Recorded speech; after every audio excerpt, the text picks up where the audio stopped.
سيادنا السلام عليكم، مرحبا بكم معنا في اخبار السيمانه.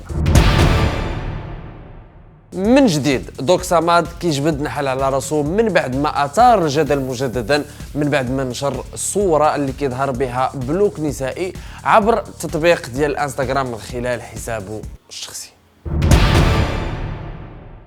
أكد المحامي الإماراتي محمد راشد بأن دولة الإمارات العربية المتحدة قريبة من تطبيق واحد القانون اللي غريب شوية، واللي كيقول بأن الراجل اللي قلب لمرته التليفون ديالها أو المرأة قلبات الراجل ديالها التليفون ديالو كيتعرض لعقوبة حبسية اللي كتوصل ل3 شهور بتهمة التجسس على بيانات شخصية.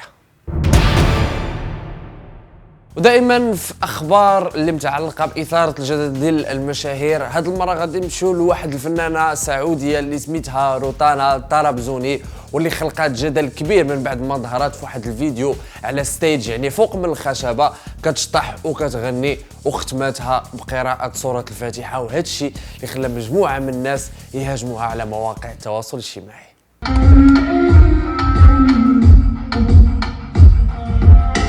بسم الله الرحمن الرحيم، الحمد لله رب العالمين. من بعد تجربة قصيرة اللي ما فاتت 6 شهور في الدوري القطري، أكدت مجموعة من التقارير الصحفية الإيطالية أن المهدي بن عطية الكابيتان ديكيب ديال المنتخب الوطني يمكن أنه يرجع لأوروبا من بوابة النادي ديالو السابق روما، خصوصا من بعد تصريحات اللي أكدتها الإعلامية البرتغالية كلاوديا غارسيا اللي معروفة بقربها من نادي الذئاب.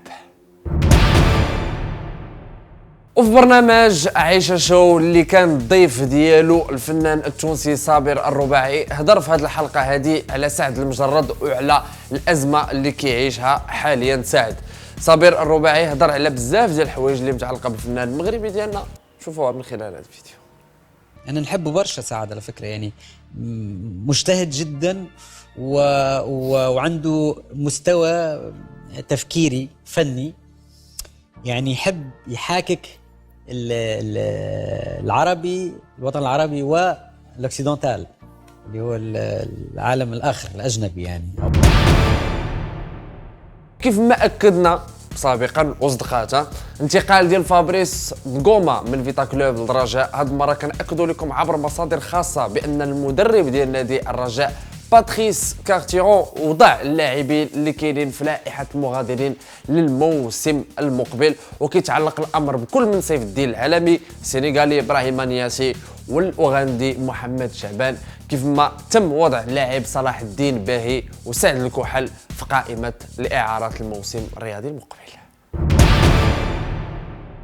تعرضت الفنانه المغربيه دنيا باطمه لواحد الموقف اللي خايب بزاف من بعد ما وصفاتها موسوعه ويكيبيديا بالعاهره في السيره الذاتيه على الموقع ديال ويكيبيديا اللي خاص بالفنانه دنيا باطمه، قبل ما تدارك الموقف ويتم التعديل ديال هذه العباره هذه، وهذا الشيء اللي غادي نخليكم تكتشفوه من خلال هذه الصوره.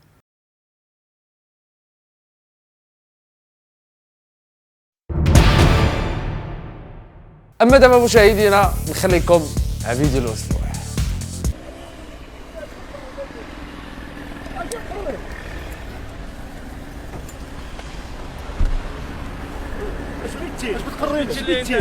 ما تمسوش سير ما تمسوش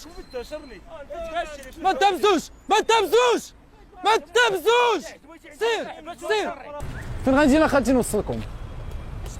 بيكالا البلانجي النايج كنهضر معاك اخالتي، فين غادي فين نوصلكم؟ في سبيل الله. انا غتديرني في السكادو. علاش ندير في السكادو؟ انا نتخشى في السكادو نتوما صوتو.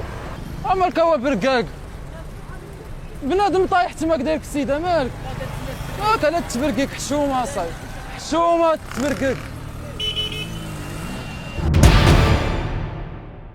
اما مشاهدينا فقره سونداج، هذه المره غادي نخليو لكم سونداج مفتوح، وغادي نقولوا لكم واحد السؤال اللي تيقول شنو هو احسن سيت كوم داز في تاريخ التلفزه المغربيه من وجهه نظركم؟ ما تنساوش جاوبونا في التعليقات ديالكم اسفل الفيديو، وما تنساوش تابوناو في لاشين ديالنا في اليوتيوب. تهلاو في راسكم ونتلاقاو السيمانه الجايه ديما على توب تي في. السلام عليكم.